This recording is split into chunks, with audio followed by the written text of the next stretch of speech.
Hello everyone, how are you doing? This is MD Tech here with another quick tutorial. In today's tutorial, I'm going to show you guys how to set up a picture password for your login in Windows 11. So this should hopefully be a pretty straightforward tutorial, guys. And without further ado, let's go ahead and jump straight into it. So all you have to do is right click on the Start button and select Settings. You want to select on the left side Accounts, so go ahead and select Accounts. You can search for it too in the search menu. And on the right side, select Sign In Options.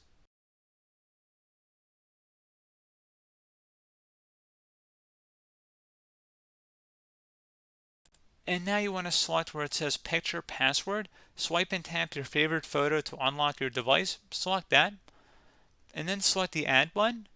At this point, go ahead and enter your computer password and select OK. Select Choose a Picture. Doesn't matter which one. I'm actually going to just use my desktop wallpaper that I have saved as an image on my desktop.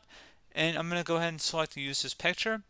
And then I'm going to draw a connection here. So you got to do one step, two steps, and then three.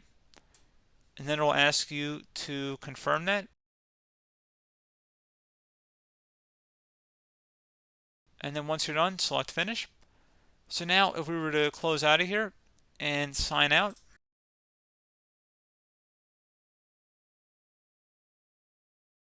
you see we have our normal lock screen, but if I swipe it up, we'll have our picture password here. So now you're just going to go ahead and do the same motion we did before.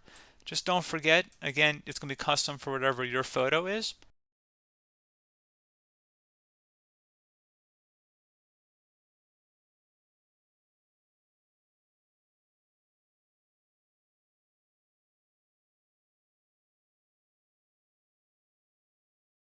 So pretty straightforward process here, guys. Do hope I was able to help you out, and I do look forward to catching you all in the next tutorial. Goodbye.